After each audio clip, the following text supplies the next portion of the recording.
Hey there YouTube, Hatha64 here, coming at you today with my Dragon Roller deck profile and original report. I went 7-1 at my originals yesterday, only losing to my friend Adrian Chantier in the second round to a return from the different dimension.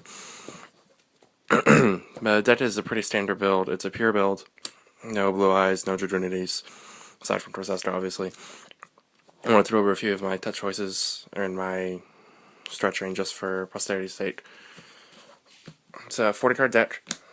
Triple Blaster, Triple Tidal, Triple Tempest, and Triple Redots, obviously. One Komodo Dryden. Komodo Dryden I chose over Tridon because of his ability to special summon a Dryden from the hand. While I wasn't that impressed with it at first, I did eventually realize that he allows you to make a level 8 Dryden on first turn if you don't have the ability to banish for a big Dryden, and I think that's really important for a card in the extra deck that I'll go over later. Start a Spark Dryden. Played one Mythic Tree and one Mythic Water to go into Feldrand. It wasn't that impressive a play most of the time. I could have lived without it, but I did like the option of having something else besides a Redots or a Tidal to search for when I banished those Drydens. That was really useful. And I did once use Mythic Tree to go into a Draco Cyclone with a Tidal, though it just got faded. So I could have lived without him, but I do appreciate the search target option. So I don't know if I would continue to play them, but like I said, the second search target for those two Drydens is really useful. Double Debris. One Guard and double Torcesta. I wanted to play 2 Guard and 2 Torcesta, but I just didn't have enough room. The 4th tuner was the only thing that I could take out for, was the only other thing that I could take out for a Tree and Water, and I really wanted to play them. If I could go back, I would probably play the second Guard and dump the Tree and the Water Dryden. I ended up siding them out during every one of my mirror matches, just for lack of anything better to side out. And I would have rather had the Guard, but it wasn't that big of a deal. Everything did their job. I never really needed that second Guard, though I would have liked to have had it. Triple Matsi. I feel like this deck can handle any other deck that Matsi doesn't hurt, dealing with the fact that it has to main something that doesn't care about Matsi. So, for instance, Fire Fist or Blackwings. And Matsi actually put in some work against a couple of decks that don't care about Matsi. For instance, Chainburn. I used a Matsi along with my Debris Dryden and an Ojama Trio token that he put on my field to go into a Strat Dryden and deal with some of his field. It was a pretty good play. And then one Scarecrow to prevent OTKs in the mirror. This card saved my life during my last rounds. We went into time, and then I dropped the Scarecrow for game. Spells are triple Dryden Ravine, triple Sacred Sword, and double Terraforming to search out the Dryden Ravines. I didn't like Cards of Continents. I hated ditching my tuners, and I felt like it was unreliable because... I first dropped it back when I was doing the Dragonity version because I felt like it was unnecessary, especially because I have Terraforming. Terraforming searches out my Ravine, and Ravine does me almost everything I need to do. And I didn't really think that the Cards of Continents being for draw power was all that necessary. I'd rather have the tuner in my hand, or have it to pitch with the other Dryden to get their effect off for Blaster or Tempest. I used Tempest once to search for Redots, and then I used Blaster a lot, obviously. Blaster came in really handy. I wish I had more fires to use with him, but I would prefer to have the Torcesta, the double Torcesta, in order to search with Ravine, and then the Kidbodo to drop the start of Spark Dryden first turn. But so, anyway, I felt like Heart's Consonance was really unnecessary. I didn't care. I'd rather have kept the tuners in my hand, and I didn't care about that specific draw power. Sacred Swords, obviously, was too necessary. Sacred Swords just started off my play so well first turn. But like I said, I really don't like Heart's Consonance. Traps were double Emptiness. I wanted to play 3, but I just didn't have the room. Double Raigeki Break and double P-Dub. I played double of both of these to deal with the problem trap cards that lock you down. to deal with Imperial Iron Wall, and to deal with Vanity's Emptiness, and also to deal with Mistake. I found out that that card was a lot more painful than I thought it would be. But I wanted to make sure that I would have responses to those cards, so I played the double of each. One Return from a Different Dimension, obviously. One Castle of Dragon Souls. I've never really cared for this card. I mostly only played it because my teammates pretty much forced me to. I could have lived without it. In fact, I sided it out most games. Just didn't think it was that necessary. I tried to leave it in against mirror matches, but a lot of the time I ended up siding it out. And I only lost one mirror match, so I don't think it was that really that necessary at all. It has a lot of winning potential, but for the most part, it was pretty useless. It did give me one good play in my last mirror match, last round, when I had a redots on board, and I normal summoned Corsesta to sync into Crimson Blader in order to beat over the Corsesta that he had on board after I had emptinessed him. He chained Emptiness to my normal summon, or he activated Emptiness in response to the normal summon of my Corsesta, so I tapped his Corsesta with mine, and activated Castle to kill his Corsesta, kill his Emptiness, get a title search, and then sync him, and attempt to sync him to start a Smart Dragon, though he Book of Moons my Corsesta. But in all, that was the most use I had out of Castle. It was a good play, but in the end it didn't really matter because he had the Book of Moon. Now, that's it for my main deck. I did not play Sixth Sense. I did not find the card necessary at all. To me, it's totally a win more card. If you play it, you win, or if you play it and you roll a good die roll, you win. But otherwise, you have a hard time drawing it, or not that you have a hard time, but it's a 1 in 40 card that you can't search, so you have to draw into it, and or rather that card have been something that could deal with problem cards, so, like the double P-Dub and the double Raigeki Braid. I felt like having cards that made the deck work better were more necessary, so I didn't play Sixth Sense. My extra deck was 1 Black Rose, double Ancient Fairy, obviously, Stardust Spark Dragon. This was honestly one of the 2 MVP cards at that regional.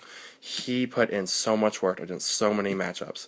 His ability to constantly protect Emptiness was one game-winning play, but I honestly didn't even do it that much. Most of the time, I went into him with 1 backer on my first turn, which was usually a P-Dub, in order to bluff out my opponent. They assumed it was the Emptiness and played around it as such. I didn't even need to activate the P-Dub most times, because they would just attempt to attack over my Stardust Spark, and I would use his effect to protect himself.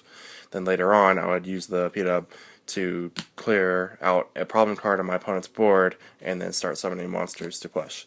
The Stardust Spark was, for the most part, able to just sit on the field and be a threat on his own. My opponent could not deal with him. I had 1 Colossal.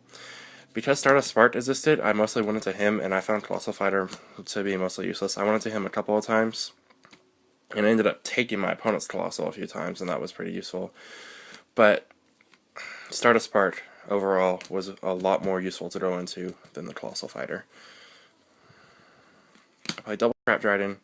The 1 Scrap Dragon, obviously, I used a lot. I put the 2nd Scrap Dragon in as my last extra deck card because I couldn't choose between a good 6 different options, so in the end I just decided to play the 2nd Scrap because in the past I'd had good experiences making Scrap Dragons. I've had games when I was playing the Blue Eyes build where I would go into up to 6 Scrap Dragons per turn depending on my types of hands because I was playing double Scrap Dragon. But so in the end I just threw him in because I needed a 15th card and I couldn't make a thoughtful decision between the 6, so in the end I just made a personal one and chose the 2nd Scrap Dragon. I used him once against the Chainburn player, and I guess since I used him once, he was worth it. But he wasn't necessary throughout the rest of the tournament. It was only against the Chainburn player that I used the 2nd Scrap. I played 1 Crimson Blader, 1 Star Eater. Played the 1 Feldrand for my Mythic Tree and Mythic Water. I didn't like Dragulon because, in my experience, making a level 8 requires you to banish monsters from your grave in order to summon a Dragon Ruler first. So if I was ever able to make a ranked 8 with Tree and Water, I usually had a Redots or any Dragon Ruler on the board beforehand. So I couldn't use Dragulon's effect. And I felt like Feldrand is generally useful enough with his ability to protect any one of your monsters in order to use him. I made him a lot, but I didn't find him particularly useful. He stopped the Chamberlain player from drawing with card tar, and he pushed for a lot of damage a lot of times. And he made my opponent waste a few cards once in a while. But for the most part, like I said, Tree and Water, I didn't find them to be that useful. I didn't find him to be that useful. I don't think I would have found Dragulon to be that useful either, because whenever I made him, I already had monsters on board, and I usually wasn't playing against Mirror. I don't think the ranked 8 play is that useful against Mirror, though I did make him once. Dracossack, other MVP card of the day. I never really made the third one. I don't think I ever made the third one, actually, but the first two, I made them all the time. They won most of my games. Controlling the board with, well, I had an emptiness or a DNA surgery on the board or something, just while my opponent can't do anything, and I just have a Dracossack on board to stop them from doing anything. That was the best play ever. And then my last two extra deck cards were Double Big Eye. I only made the second one in one of my Dryden Mirrors, but it was really useful in that second Dryden Mirror. My opponent didn't see it coming, and it probably won me the game because I was able to grab a Strap Dryden and then deal with their board. Extra deck was Double Electric Virus, one of the best cards in Mirror Match. This has the same purpose as Big Eye. I stole Strap Drydens, I stole Dracosacks. Electric Virus did everything for me in Mirror Match. It's one of the best cards. My second Swift to deal with Mirror Match. Doubled up to make sure that I would be able to protect myself in the event that my opponent's OTKing me and I can't do anything because I was Crimson Blader previously. The second Swift is probably why I drew the Swift in my last round. It made my odds better, you know, simple stuff. Double MST, I never sided into it, mostly because I could never find the room. I think I sided into it, yeah, I sided into it against Blackwings, and I sided into it against Harpies, but big whoop. Double Debunk. Debunk put in a little bit of work, but I never really saw it that much. I only sided into it if I went second against Mirror Match, because if I went first against Mirror Match, I sided into Imperial Iron Walls, so I could attempt to drop a Stardust Spark and then protect the Iron Wall with it. If I got that set up, then my opponent couldn't do anything. Unfortunately, I only drew Iron Wall once late game 3 against my Dread Ruler opponent, though it seemed like it would put up work against him, but he just normal summoned the Snipe Hunter and then got rid of it that way. Dibunts actually did do some good against Blackwings because they were able to deal with Kalut. And I'm glad that I had more side against Blackwings than I thought I would, because I didn't even think about it when I was structuring my side deck. So when I was playing against Blackwings, I realized I had MSTs and debunks, and so that gave me something to do there. I double DNA Surgery. DNA Surgery for Spellbooks, which destroyed my Spellbook matchup. The Spellbook player that I played against couldn't do anything because of my DNA Surgery. I activated it while I had an Imperial Iron Wall on board. He chained a Wisdom to a Spellbook Magician so that he could fade away my Stardust Spark, or MST my Imperial Iron Wall, and then fade away my Stardust Spark Dryden. But then after that, with the DNA Surgery on board and with the Still Drain on board, he could not do anything. I summoned a Tidal and just beat him to death with that Tidal. And then the other card I sided it for was against Noble Knights, because if you have a DNA Surgery against the Noble Knights, they can't equip their equip spells, and any equip spells they already have will fall off. But I never faced any Noble Knights, so I didn't get to see how that would work out. I sided triple Still Drain for against Spellbooks, particularly for against Spellbooks and for against Evil Swarms. I never faced any Evil Swarms, and the only other deck that I wanted to side in against was Spellbooks, and it did a lot of good work there. Eventually, with my Tidal on board and my face-up Still Drain and DNA Surgery, I had a backup Still Drain and DNA Surgery set, so he wasn't going to do anything that game.